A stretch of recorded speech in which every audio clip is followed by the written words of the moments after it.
Yo! What is up, BattleBots, Robot Wars, and BuggleBots fans alike? Hardcore Kid here with another episode of the Hardcore Podcast. Tonight, we're looking at episode 15 of BattleBots 2019, and we have finally made it to the top 16.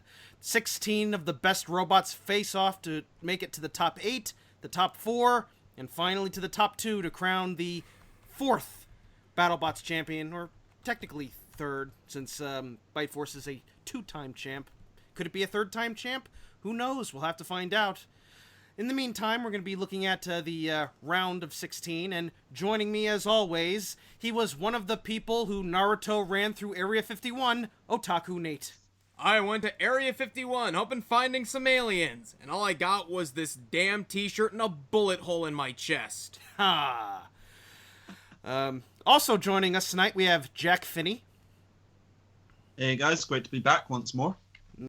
And who else do we have? We have also making their first appearance on the Hardcore Podcast. Yes, certainly making their appearance because this certainly wasn't a result of us not thinking of asking any other guests or not waiting until the last minute. I asked J-Mo, he's apple picking. It's apple season. Bother those apples. Hey, I'm just as good as any other, person out there. Yeah. Yes. I'm on a BattleBots team now. I'm part of Team Nelly. Yeah. I'm out there. I'm doing robot shit. Yeah. Please welcome, making their debut, Reira Granger. Yo, you'd recognize me from ESC and Team Nelly and all that other crap I do. So, what was it like being on BattleBots? I was not there this year, sadly. Aww. I am on the team for next year, but we've got I really hope that my big event for Nelly is the sort of trial by fire we've got at Stevenage this coming weekend, actually.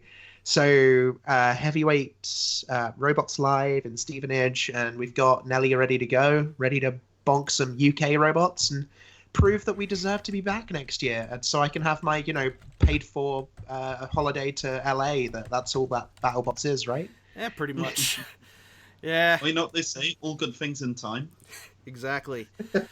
Yeah, so, got any questions, Nate? Not really. I think we should just jump right in and talk about this stuff. Alright.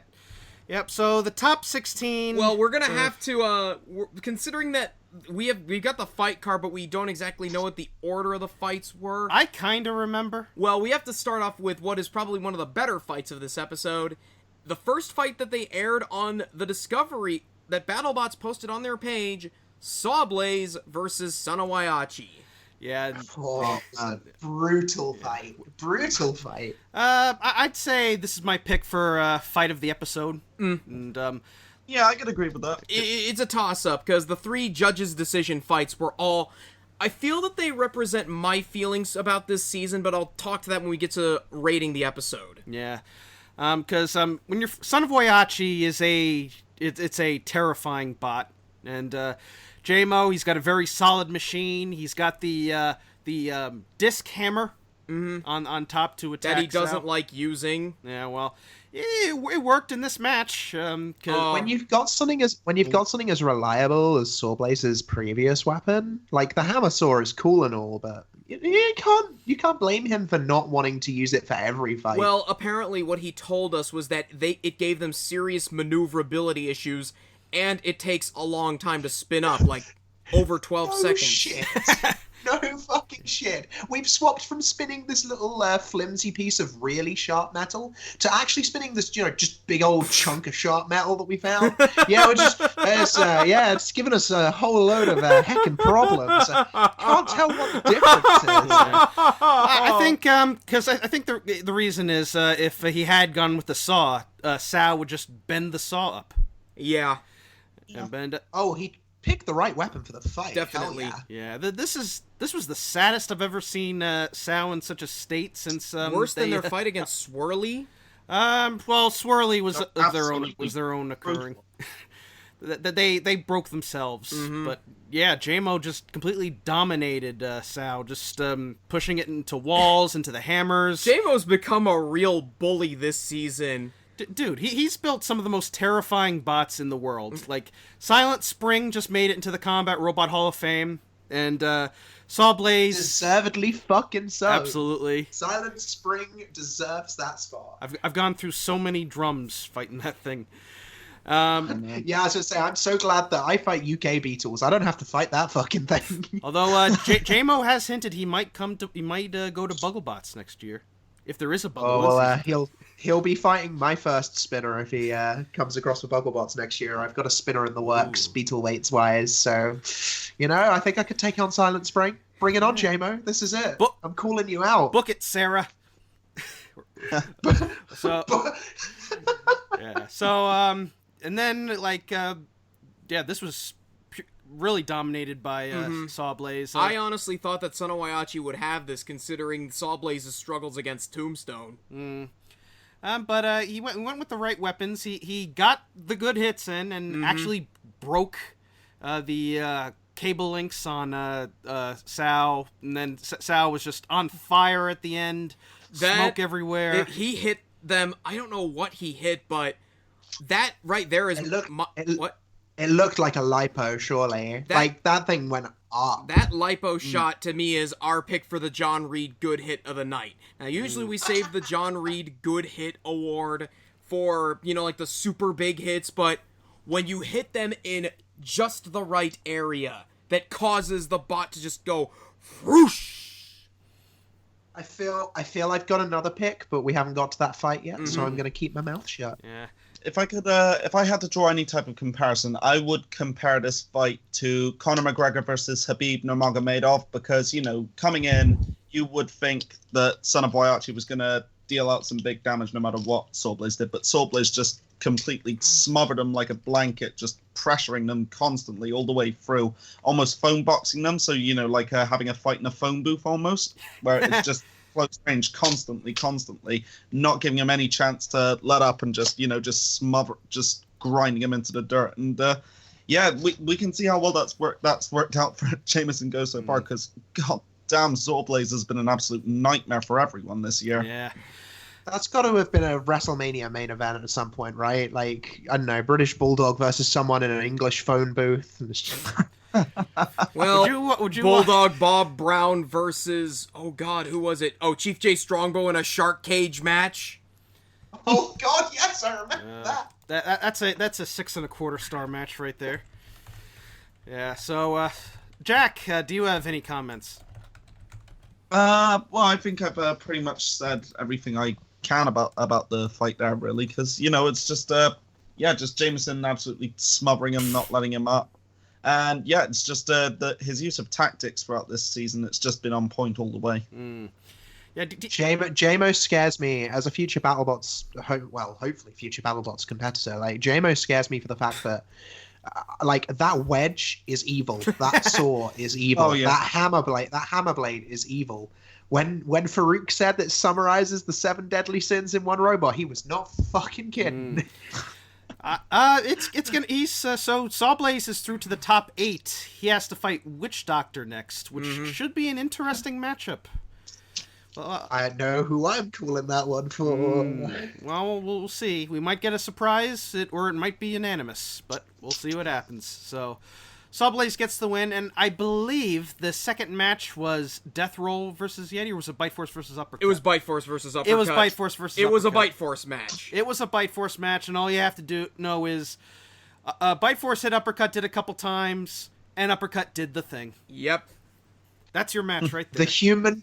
The human calculator that is Paul Ventimiglia. Fenty Frappuccino. Mr. Frappuccino himself with his robot box. Good old Mr. Paul, I love Amelia. Oh my lord. Oh god. I can't deny Reira, Paul... Remind me never to have you on this podcast again, because I can't stop laughing. Why not? We need some comedy in this show. Well, I've laughed once or twice on a few times, and oftentimes it's me making myself laugh. But with Reira, though, I'm just laughing. I've laughed uncontrollably twice. Good. Well, I tell you, my friend over in Australia, he's never going to forgive me for making that ReZero reference there because he hates Amelia. He's never forgiven Subaru for Rem. So I have not seen ReZero yet, so that means nothing to me. I have no idea what you guys are talking about. We're getting off track. I got your joke. It's okay. Yeah, But yeah, Paul Venti Frappuccino and his robot bought forks. Like, it's a really interesting newbie build, and I can't wait to see what he does with it. Like, you know, it's his first win, and I'm happy for the kid. Oh boy. Uppercut, though, I have to give all the credit in the world to them. I didn't think that they would get this far, but they certainly made it, and I hope they come back with something cool next year. Not bad. As I said, I need so many saved pictures of Alex Hattori laughing manically as his robot is decimated. Hey, as I said, not bad for a team that thought they would save weight by not charging their batteries. Still can't believe that happened. Oh, I'm the one person who can talk about forgotten batteries, something owning the rights to detonate, and now something. Oh, dear Lord. Kevin Pritchard can tell you all about that. Yep, so Bite Force, we talked more about random stuff than this match. The match went, what, like 20 seconds? Yeah. It was an expected fight. Like, it was a fucking... You could script that fucking thing. Mm-hmm. It was... Like, and props to Alex Hattori. Dude's been fighting at Robo Games for a while, and, like, Uppercut is a fucking awesome robot. But the thing is that when you're going up against... You know, when you're going up against the Venti Frappuccino, Noel's gonna probably lose. You know, Yeah. we've never had a Props to him. Props to him for actually doing it, getting in the box and getting ready to get in that box. Like, fuck it, he did good. Yeah. Well, we've never had a nickname for Paul Ventimiglia, but now, thanks to you, Reira, we're now gonna call him Paul Venti Frappuccino. Oh boy. Yeah. I still stand by Paul. I love Amelia. So, but Paul, I love Amelia, or This is gonna the Jersey boy, I call him. This is gonna end up in a book of tongue twisters at some point. Don't forget his teammate, Robert Massive. Great. Mr. Robert Large Size, because he is tall. Oh boy. He's a tall boy. Boy, no. I think the only person taller than him at BattleBots this year was Bradley Handstad from Kronos, and seeing as Kronos kind of showed up, said hi, and then left briefly. Like, yeah, you don't get to see Bradley much, but yeah, Robert Massive. He big. I don't think we're gonna have Rob on the show anytime soon. No, we're not. We're losing everybody. Guys dropping like flies. the way that you described the robot then kind of brings an all new meaning to the term cup of coffee machine, I guess. Yeah. Oh, so Bite Force ends up getting the win via the thing, and I believe the third match was Death Roll versus the Yeti. Mm-hmm. Yep, and Death Roll is a beast. I'm just going to say that right now. You know, they say that all Australian robots are created equal, but you look at Terror Australis and you look at Death Roll, and you see that statement is not true. Don't you bring Terror Australis into this shit. From a robot from 20 years ago. Oh. I think you'll find this high quality podcast talks about robots that actually function. Yeah. We gotta have the That's Death the Roll only guys way I on was for going to the get that show. big Papa Pump promo in. Yeah, Death Roll, this is a good chance of maybe winning this whole thing. Mm-hmm. If they can get through Minotaur, of course. But yeah. I've just been impressed by this thing. Greg Gibson, we all know that he's a very aggressive driver. Oh, what an interview he would be. But he met his match here. Death Roll is just, good lord in heaven. Yeah, Oh, yes. I genuinely love the fact that so earlier in the season, I've been calling Cobalt, all the people I've been talking about, operating like a scalpel. Like, it hits and it just slices through shit. Death Roll is the real scalpel here. It's precise, it's chaotic, it's... If you gave her one of those wacky waving inflatable arm tube men that that Uppercut brought, if you armed that with a handful of fucking Bowie knives, that's what Death Roll is. Well, it It's has just... a Bowie knife on there. I know, and it's brilliant. I didn't realize it was a real one until they unsheathed it at the start of this fight. Wait, oh man, I missed that. Oh, It's been on there. It's after their little intro. It's after their intro they unsheath the fucking thing. If it's got sharps protection, it's probably a real one. Oh my god! That just that's made me love awesome. the machine even more. Hopefully they don't end up with the poltergeist curse. You're using a real arm, a real human arm as a thing. Good lord. Real human arm. Yeah, they actually they borrowed it off some of the people that weren't here this year. Anyone got an arm? We need one for our robot. Yeah. What it came down to was Death Roll's disc just has more power than Yeti's drum. Just being able to get a good bite in. I think it's the reach. I think it's reach. That fight really came down to the fact that Yeti needs to get up in your grill and up in your face and rub its spinning appendage all over you, whereas Death Roll does a fucking. It lets it all hang out. Yeah. Yeah, I mean, this reminded me a little bit of a boxing match in that respect, because like you were saying, Yeti really needs to be able to use its reach and get up right up in your grill, whereas Death Roll, it's kind of almost the equivalent of a tall, rangy fighter, so it can just keep you at a distance and throw hard shot after hard shot and everything. I feel, using your boxing analogy, I feel it's more if you set Muhammad Ali up against a guy with an AK-47. It's like, this guy will kill you if he gets up close to you, but you've got a gun, so... Oh, boy. The good old Bruce Lee philosophy there, then. Yeah. What? Don't worry, you've got a gun. I remember Bruce Lee saying that. Yeah. Well, this is the thing. Bruce Lee, he always said that in a fight, if he could have a gun, he would much rather have a gun than have the fight hand to hand. I never knew that. Everyone would want that. Can we just have Bruce Lee films redone, but with him with two Makarovs? Fucking. Yeah. Yeah. So. Well, one thing I did really like in this fight was the way that Death Roll basically punted Yeti into the air and double tapped them while he was up there, almost like playing volleyball. That was awesome. Mm-hmm. He spiked them.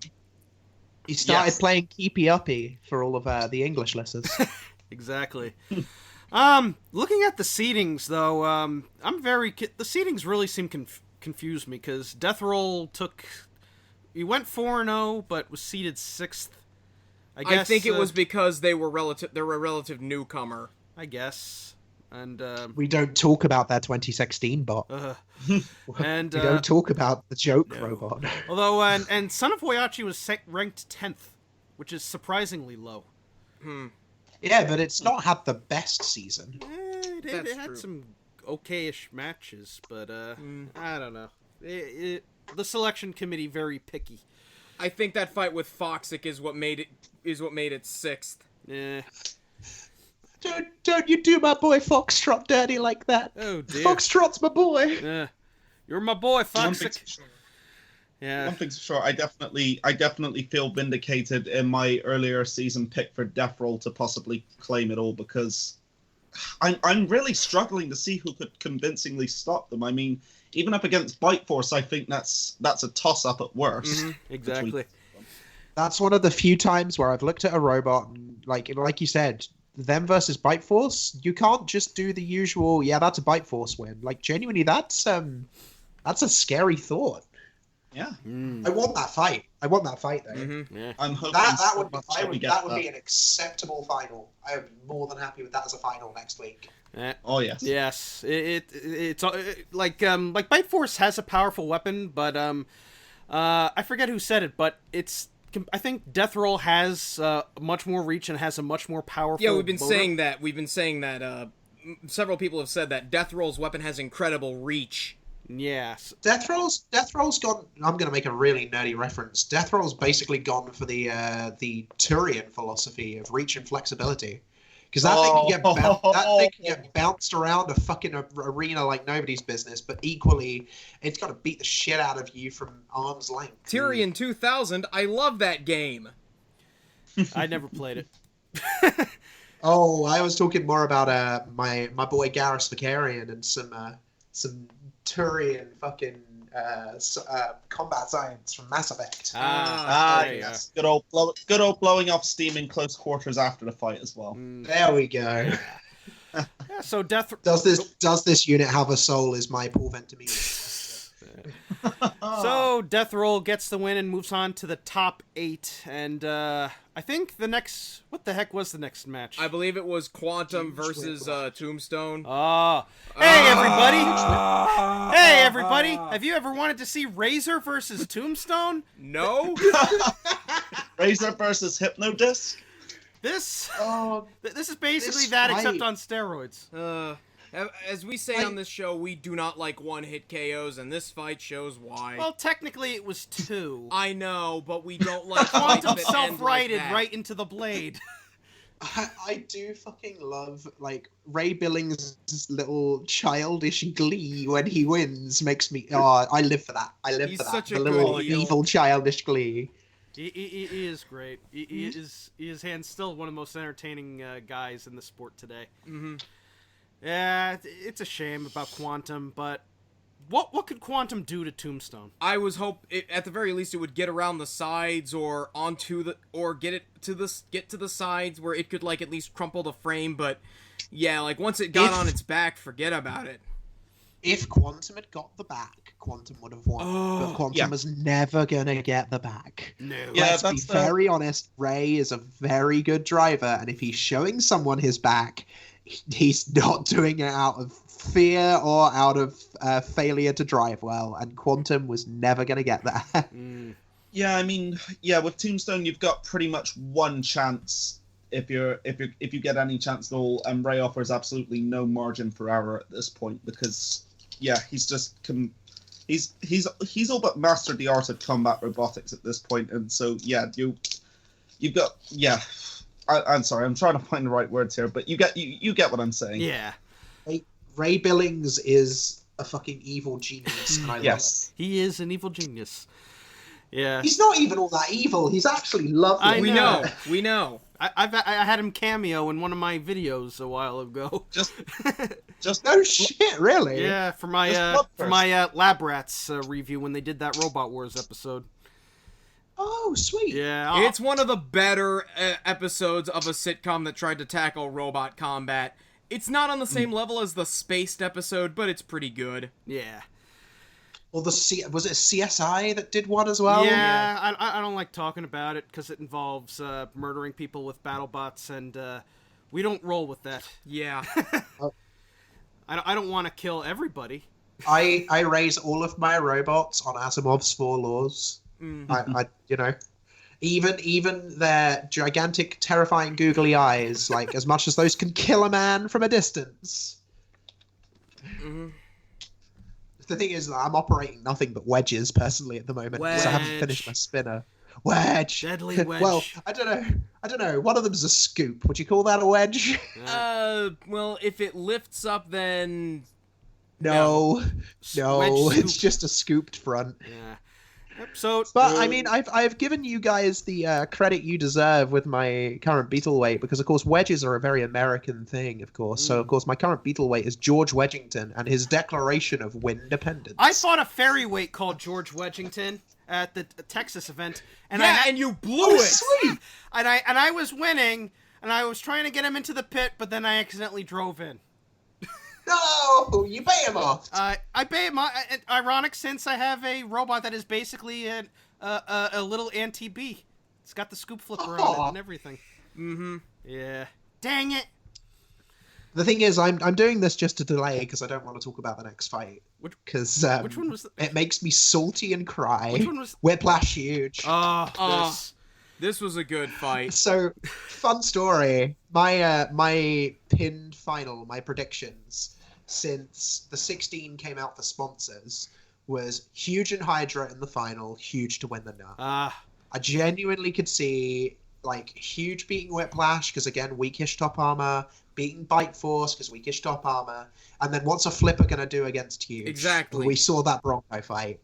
Like, that was my call, and then this bullshit happened. Yeah, Whiplash is just the perfect design to fight Huge, because it's got the spinner, it's got the lifter that can go up, just touch the body, and just be able to control it all over the box. Well, that's the other thing, is that, you can't outdrive Matt Vasquez.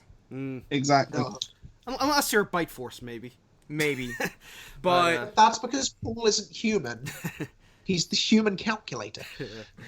Yeah, this match, this was a very close match, and Huge, even though Whiplash was controlling the fight, Huge was getting hits in and getting the damage points. But in the end, what it really came down to, Whiplash won on aggression and control. Yeah, because Huge was the perfect, as you said, Whiplash was the perfect design for Huge. It could fit perfectly underneath the body. It has that arm that can grab onto the spoked wheels. And it's got a small disc, which didn't really use that often, but it didn't really need to, because it was basically up there, beaching Huge, pinning it, etc. Yeah, so Whiplash ended up getting the win on a split decision, and very close. Even though very split decision, salt, grumble, grumble. Even though they lost, at least it's still a win for them because they didn't have to fight Tombstone next. Mm-hmm. And God bless Jonathan, Schultz, and Huge. If they fought Tombstone, it'd be as bad as the Ice Wave match. Their kryptonite. It is basically their kryptonite. The thing is that, I had them pipped to beat Tombstone for the simple reason that I wanted them to beat Tombstone. I wanted them to beat Bite Force. Yeah. But, so Whiplash gets the win and moves on to the top 8, and they fight Tombstone in a rematch next. So we'll see what happens. Rest in peace, Whiplash. It was nice knowing. Who knows? They got some trick. They've had this is their second match, so they might have a few tricks up their sleeve this time. Well, the best way to beat Tombstone, we've basically learned, is basically just to confront it head on. Head on, push it into the walls, keep it from spinning up. Apply directly to the forehead. Exactly. So what was the next match? Blacksmith versus Witch Doctor. Poor Al Kindle. John Reed hit of the night. Of the night. So here's the thing about Blacksmith. It's a solid bot, but Alan Young, the guy who controls the hammer on Blacksmith, that's right. There's another Alan Young rather than the one on Apollo. Is he the guy who looks like Al Kindle's twin? Yeah, he kind of does. Because my parents keep thinking that he's Al Kindle's brother. No, Mr. Alan Kindle. They're both named Al. Just yeah. But the thing is, he had a lot of good chances for getting some good hits on Witch Doctor, and he just didn't want to hit the disc. That's what it is, because that disc has a deceptively long reach. Yeah, but it's like if you want to be able to get some points, you got to get some kind of hits in and damage up that those ribs in the back. Yeah. I don't think Blacksmith went into that fight going, "Hey, yeah, we've got this. This is in the bag." I think Blacksmith went into that fight going, "Whatever we do, just don't die." The fight at least lasted a shockingly long time, and I do like fights like this where, even if one robot is dominating the other, it's a story of, I know that you've beaten me, but I'm gonna make you work to earn it.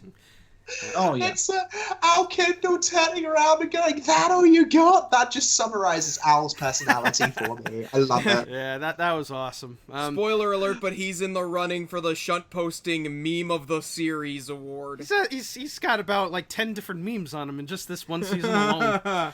Yeah, I was actually discussing with Sarah earlier the collection of Al Kindle reaction images that Shunt Posting has is almost as big, if not actually eclipsing, the Farouk reactions. What about the ones for Danny Freitas? We'll get to him later. All of them just look. They approach the John Reed. All of those look like he's just taking a tricky shit. Dear. Oh, here's Daniel Freitas. He's looking really angry, or like he's holding one in. Well, that's an expression I learned today. Jeez. Taking a tricky shit. God bless Al Kindle and Blacksmith, but Witch Doctor has just been on a streak this season, and they're a good contender for winning this whole thing, and they've got SawBlaze up next. Mm-hmm. So. As the only female captain left in the competition at this point, she's an inspiration to female roboteers like me. Yes. If she takes the nut, I'd be so happy. Exactly. They've got a. It'd be the first time a woman held the nut high. I think, as far as my memory serves me, and that would be inspirational to me, like not to no end. Didn't Lisa Winter win a Rumble at some point? Yeah, I don't know. She did. I don't. I don't remember. It wasn't a giant nut though, was it? I don't remember. It was a medium nut. Medium. Oh God, let's not talk about sizes of nuts, please. Yeah, so Witch Doctor gets the win, and they go on to face SawBlaze in the round of 8, which should be an interesting match. Definitely looking forward to see who will win, the dustpan or the big voodoo doll of the Witch Doctor. So, yeah, we'll see what happens. So, I'm calling Witch Doctor for that fight. Yeah, it's going to be tough, but I think what's going to come down to is who can get underneath their opponent first and get the hits in. Yeah, that's right. Yeah. So, speaking of, that leads us to Black Dragon versus Lockjaw, a battle of two wedge vertical beater vertical spinners. And Black Dragon, they're on a high. They won the Desperado tournament and won a giant bolt. And then they go up against Lockjaw, and they just keep running right into the Lockjaw's disc. They just couldn't get away from the disc, and yeah, Lockjaw this was definitely one of the better fights of the night. It's like definitely a very valiant effort on Black Dragon's part. But when you're up against Donald Hudson, he's one of those guys who, much like Ray Billings, he offers very little margin for error. Well, as I like to say, no one can stop the Dawn. My mom loves Dawn Hudson. She's a fan of the Dawn. Yep. As I like to say on the show, no matter what you do, you cannot outdrive Donald Hudson. Yeah, the thing is that, like, at this point, you could just say, Lockjaw's up against Bite Force next. That's going to be horrible for him, but never sleep on Donald Hudson. Exactly. Yeah. Never Especially sleep with those on that forks. He can fucking decimate. He could probably beat Bite Force since he has the forks, so he can just slide right in between Bite Force's wedgelets. He can get under if he gets under the wedgelets. Slide on in there and give a good old shock to Paul Venti Frappuccino. Yes. So, like Black Dragon, I had high hopes for him. I thought they could probably make it to maybe the final, but it's always the luck of the draw with these kinds of tournaments. And like they had a chance, but when they got stuck upside down and couldn't get back up, and Lockjaw was just again, Lockjaw burned up their weapon motor. Well, they seem to be using it tactically. It seems like they spin it down. Like they don't always keep it spinning in fear of it overheating, so they're conserving it. Yeah. I'd like to know what that fucking magic smoke is, because that's starting to get really concerning at this point. Friction from the it looks belts? like it's friction from the belts. Something's going on. It was there at the Vegas event? The Remars event, yeah. So that means that and that happened after BattleBots, so no matter how far Lockjaw goes, they're still magic smoking. Maybe it's pretty much their gimmick at this point. They blow magic smoke just like Jushin Thunder Liger blows mist in your face. I was gonna say, is it like an entrance thing, going full on like oh god, who had mist last that I can remember for an entrance? MVP maybe? Keiji Muto. Oh, that's going back. Yeah, okay. Keiji Muto, Tajiri. Yeah, this was a close match. It was a split decision, and I understand who gave it to the vote to Black Dragon. I think it was Jason. I don't know. I think it was Jason because Lockjaw's weapon died and they were just smoking. So, but this was the right decision. Lockjaw did get the win because they were doing damage, and even after the disc stopped, they were still just slamming Black Dragon into the screws and everything. So. Yeah, good solid win by Lockjaw. Don't say he ain't resourceful. Indeed. Yeah, Jack, any last comments? No, I've pretty much said everything I need to say on this fight. I think, just Donald Hudson once again showing off why, he's a guy that you never sleep on. And Black Dragon, great valiant effort from the newbie team this year, because I love their run throughout the Desperado tournament. And I'm not ashamed to say I was rooting for them to win in this fight, but unfortunately it just wasn't in the cards for them. But they definitely didn't go out quietly. No. They definitely put up a very solid fight. Yep. And they got some hardware to bring home to Brazil, that giant bolt. Right. Absolutely. Yeah, absolutely. I don't think they can be ashamed of how they've done this year. No, not at all. For a first time team, and equally as well for a team that I believe was one of the few handful of teams that did a GoFundMe to raise the last of their funds. Yeah. I think they're the team out of those that went the furthest. That's really saying something. So for a team that's had to pull it all together, that's a really damn good performance. Not to mention they were able to beat Minotaur along the way as well. Yeah. We do have awards for after we finish the main card, and they're up there for award for most promising newcomer in BattleBots, because they've been doing this for years. But this is, I believe, this is the team's first year with. I think our criteria for the best newcomer award, it's new to BattleBots. Yeah, exactly. Absolutely. And the thing is as well that I've really loved the fact that they didn't lie about the fact that. Whereas some other people, they might have lied about the experience they had. Cough, cough, Sarah. Cough, cough, cough. They bigged up the whole fact that Texas Twister and Team Toad have been fighting Team, I'm gonna guess it's pronounced Duaria, for ages, and those two have always been fighting with each other, and that's awesome. They bigged that up as a rivalry. They acknowledged David Mold's being champion in the UK and in China. They didn't mention the names of the events, but they did acknowledge that they must have been absolutely fucking biting their tongue being able to not say that. They also won. They also mentioned that last season that Endgame won Fight My Bots. Yeah. Oh God, did they? Yeah. Damn. Well, they didn't say Fight My Bots by name, but they just said that he won an event in China. That other company, as. God, it's like when WWE and ECW were split and they couldn't say the names of each other. No. Yeah. Don't mention the others. Don't watch their product. Yeah. So Lockjaw goes through. What the heck else are we up to next? We last fight. Last fight. Wow. We have to cover the anticlimax.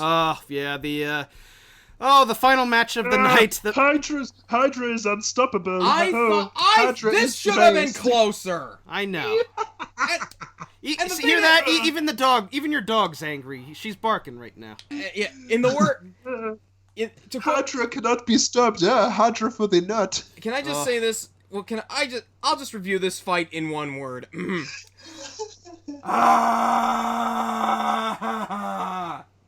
That sounded like 4 words. I think I can summarize this fight in a slightly butchered quote of, "This isn't my world. Disappointed." If I can summarize it in one sentence, it's an animal is at its most dangerous when it's backed into a corner with nothing to lose, and well, you need to look at Minotaur. I thought Hydra would have at least kept it competitive. I did not expect a squash. Yeah, they got a flip in at the very beginning, and then Minotaur just came in and beat the shit out of them and broke their chain. That was it. 20 seconds this match went. At least Whyachi and Hydra did better than the other Hewitt family entry this year. Falcon. or do I need to bring up their featherweight that they entered into a heavyweight tournament? I mean, what? What? You mean middleweight? Have you seen the size of Falcon? Is it Falcon? Vulcan? Falcon. Yeah, Falcon. It's fucking tiny. It's like a dinky little toy. It's Falcon tiny. Look, mommy, I'm a Falcon. This match was no good, but I don't blame.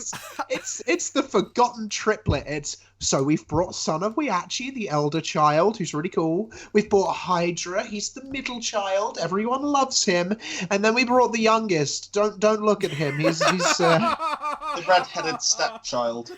Mother, can I win a giant nut? The thing is, Falcon, I remember they actually had a 15-pound drum spinner version, and it was actually really good. And this I version, don't doubt it. The Whyachi team are really good at building robots, but as you may have heard my rant about Warrior Dragon on ESC recently, It was a lot better on the live events. I'll give it that from the footage I've seen of it. Yeah, but this was a disappointing main event. I expected so much, especially from Hydra, who's just been a beast this entire series. Yeah. And then it just goes up against Minotaur and does the job. It faced the wrath of Danny Freitas. Yeah. And his tricky shit. You know, my parents, they finally paid attention to how Danny Freitas drives robots with him hunched over like that, and my mom says, "Wow, he's really into it." Do you think they just tell him really horrible things before the fight? Do you think Marco just leans in with his lovely award-winning smile and calm voice and just goes, "I think you're a bit shit at driving robots"?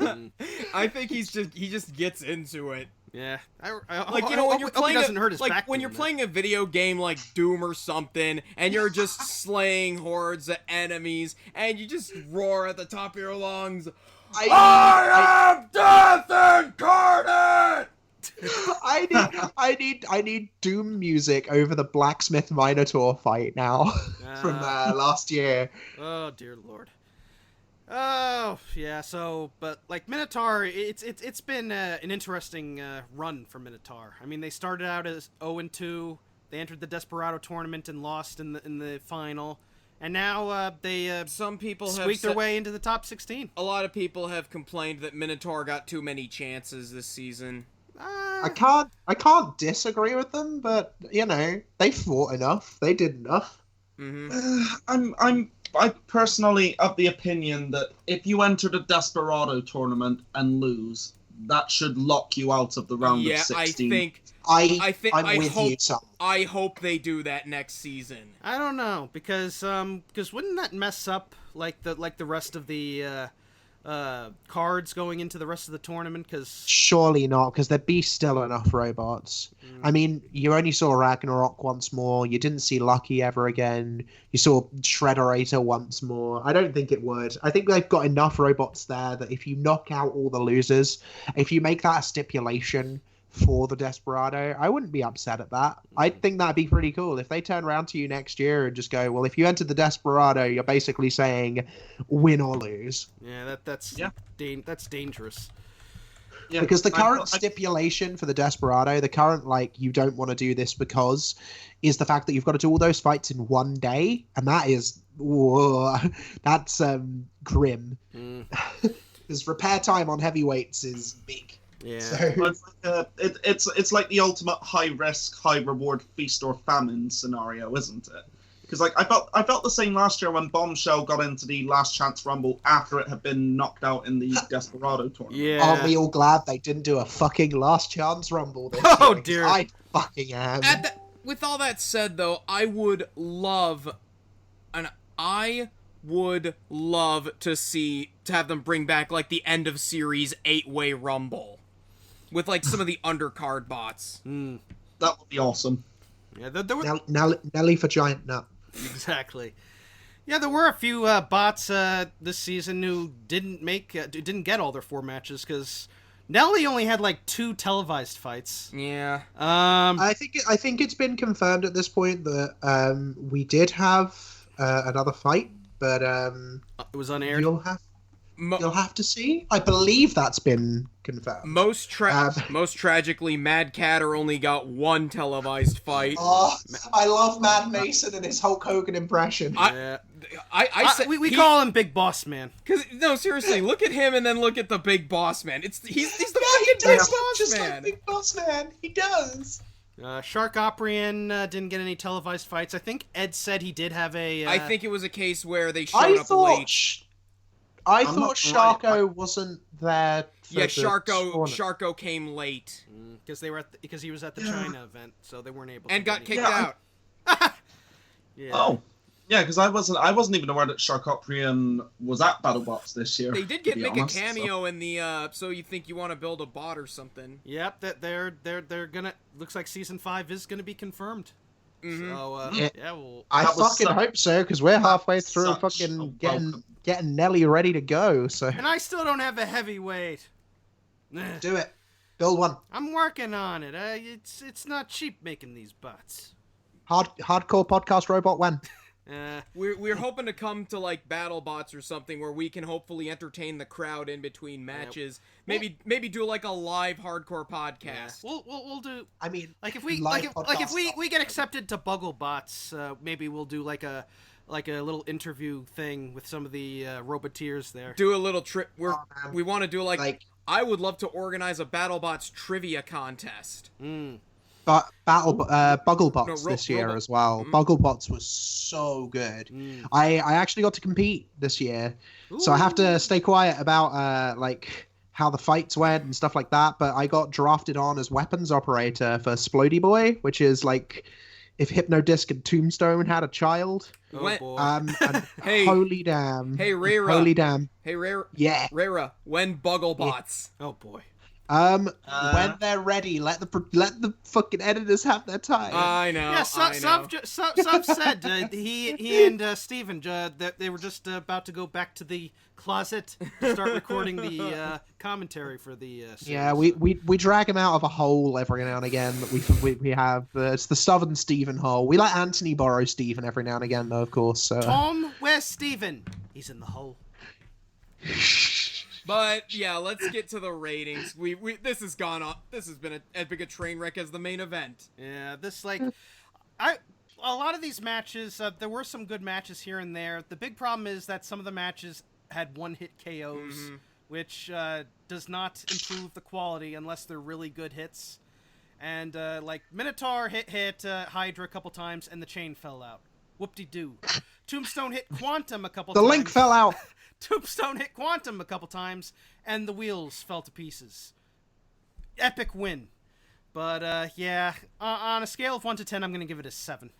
I will give it a 7.5, mostly because in my mind I reversed the Hydra Minotaur fight with the Blacksmith Witch Doctor fight. I'm gonna run in with a surprise rating here and say that it's top 16. Every fight, even the one-hit KO ones, were exciting to watch. Every hit was spectacular, See- even the ones that were game The enders. thing with I've given it a solid 8.5. All right. Huh. How about you, Jack? I'm going to give it a 7.5 for much the same reasons that you guys did. I'd say it played out almost a little bit like, and I don't mean to be insulting here, Game of Thrones. Great stuff to build up to it, an unfortunate ending to it. Papa, I would like to be the newt winner. No, Hydra, get in your corner. I understand the new King of Thrones is a guy named Bran. Yes. Oh, well, oh, come on. That's like the best finale ever. A guy named Brandon. So actually, fun story. I've served that guy food in my old job. Really? Wow. Really? Yeah, he lives in sort of my local area, and I didn't realize who he was. So I used to work in like a delicatessen, like a really really upmarket fancy fucking delicatessen.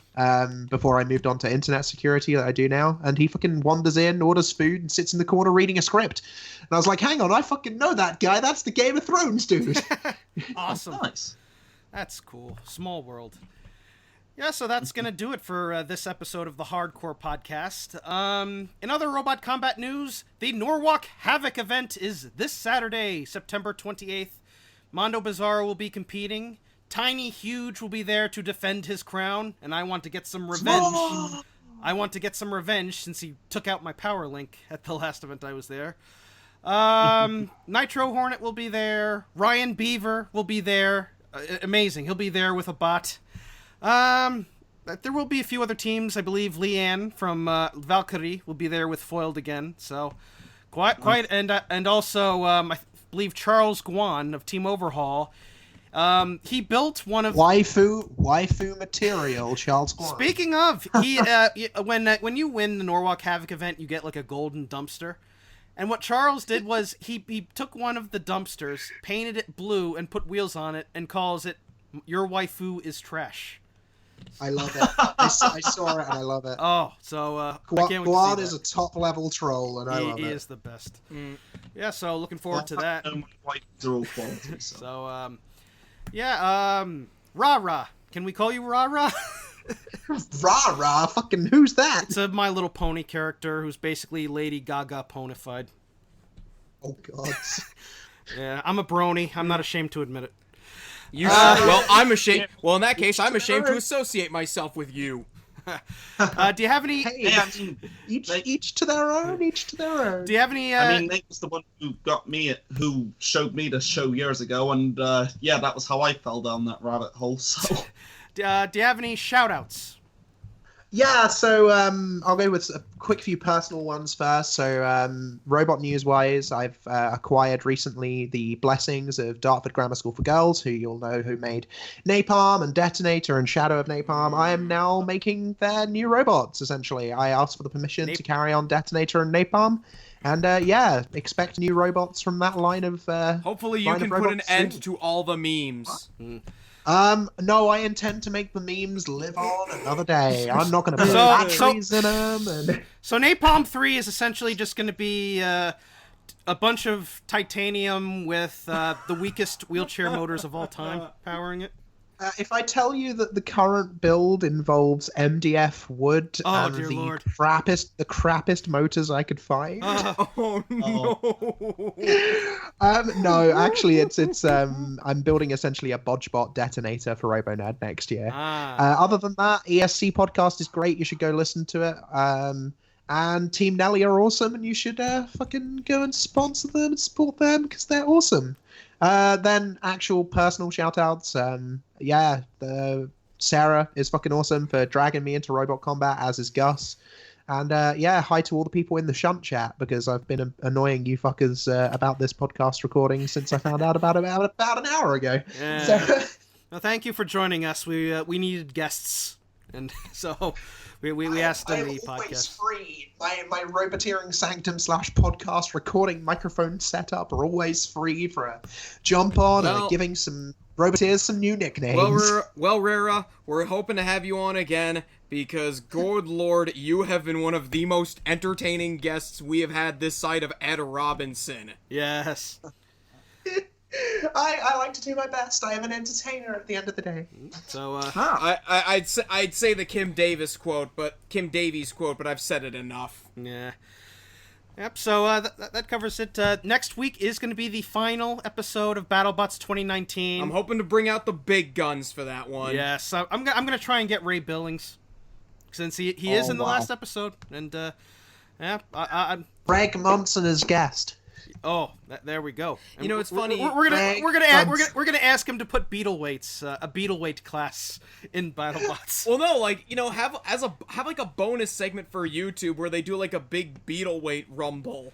Yeah, I mean, there's already D2 kits there, right? Yeah. I mean, Warstop's just a D2 kit, right? Not anymore. No. It's a big boy. I know it used to be though. Yeah, but that's gonna cover it. Next week it's gonna be I believe the top 8, and then the quarterfinals, the semifinals, and then the final, the Grand Chelada. And then I believe the BattleBots YouTube page will be airing unaired fights eventually after the show ends. So we're going to get the Science Channel reruns as well. Yeah. There's a lot of fights that we yet to see that will actually be on TV instead. Oh, the one that's guaranteed is Extinguisher versus the Four Horsemen, which is going to be fucking awesome. It's going to be like Whack-A-Mole. Exactly. And then we'll also have an awards show. And we'll pick out our awards for the Hardcore Podcast. Just for fun, please do not take this seriously. Award show. Yeah. I am offended by this. We just make I just make a bunch of certificates in MS Paint. Dude, print them off and mail them to the Roboteers. I send them to them on Facebook. They can just print it out. Mm-hmm. So lots of good stuff. Dear Mr. Billings, we think your robot is cool. Here, have certificate. Yeah. So until next week, I'm the Hardcore Kid. I'm Otaku Nate. I am Reira.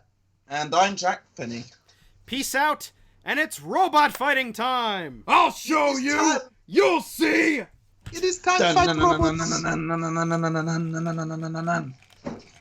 That's gonna do it, everybody. Oh, that was fucking ace.